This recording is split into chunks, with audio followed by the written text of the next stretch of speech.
hello ભલો લે નિકાઉલા બધા સારા છે સબ ઠીક ઠાક એ આજે થર્સડે છે હે ને આજ જે છે ને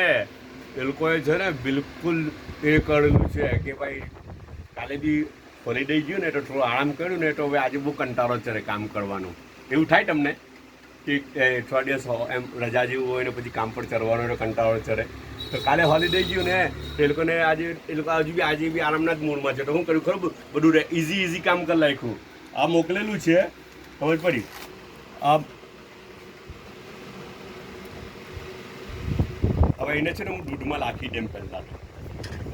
એને જરા બોરાટું થવા દઈએ ને ત્યાં સુધીમાં છે ને બીજી વાત કરીએ અચ્છા એવું કહેતો હતો કે બહુ બધી કોમેન્ટ્સ આવેલી હતી પહેલાં એની અને એ ખબર ખાવસેનું પોસ્ટ મૂકેલી ને આપણે રાતના ખાવસેની પોસ્ટ તો બળમીસ ખાવશે અસલ એનું ટેક્સચર ને એવું બધું અચ્છા તો એમાં બધી કોમેન્ટ આવેલી હતી તો એમાં છે ને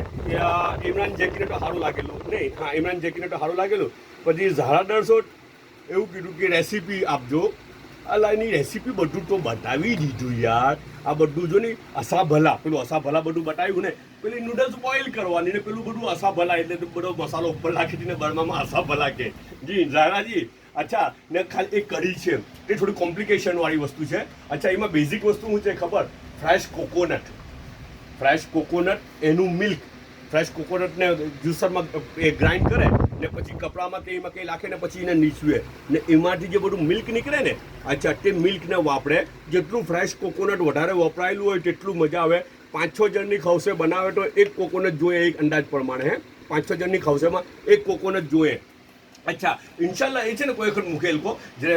કઢીનું એ કરે ને તો બીજા બધાએ બી કીધેલું હતું તો તે કઢી બનાવે ત્યારે ઇન્શાલ્લાહ એની રેસીપી આપણે લઈ લેવું ને તમને શેર કરવું આપણે હે ને અચ્છા ને પછી મિસ્ત્રી ગર્લ એવું કહે કે ભીંડા પણ ન ખાય એવું પહેલી વાર સાંભળ્યું અલા યાર મિસ્ત્રી ગર્લ કેવું કરો તમે ભીંડા વળી કોણ લાખે એમાં યાર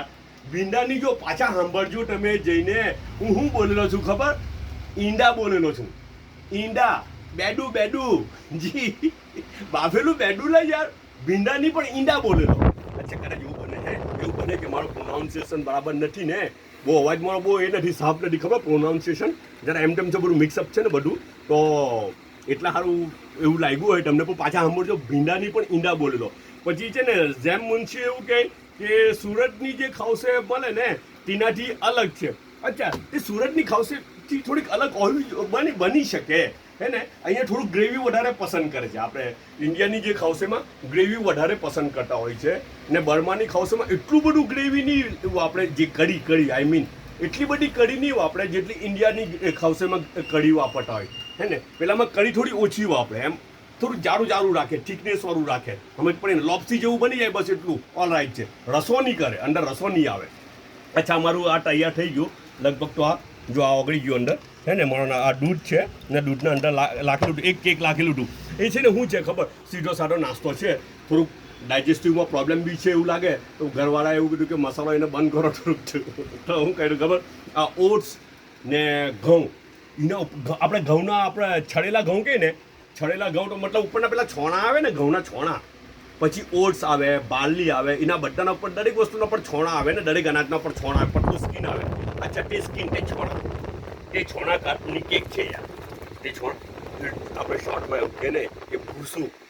શું કહેવાય અનાજનું ભૂસું કહે તો ચાલે અચ્છા તેની કેક બનાવે છે ને તેના અંદર થોડું ઘણું ઇન્ગ્રેડિયન્ટ કંઈ હોય સુગર હોય એમ તેમ કંઈ હોય તો હોય બસ ને તેને દૂધમાં નાખીને ખાઈ લીધું હેલ્થ માટે બહુ સારું છે નાના બચ્ચાઓ માટે બી બહુ હેલ્ધી વસ્તુ છે બીમારો માટે બી બહુ હેલ્ધી વસ્તુ છે ઓવર એજ માટે બી બહુ સારી વસ્તુ છે ડાયજેસ્ટિવ સિસ્ટમને એકદમ સોફ્ટ કરી નાખે અને ઇઝી કરી નાખે અંદર ફાઇબર્સ આવે અંદર ટીસ્યુ આવે તો તેનાથી ડાયજેસ્ટિવ સિસ્ટમ સુપરફાસ્ટ સ્પીડ પર દોડતું થઈ જાય હે ને જી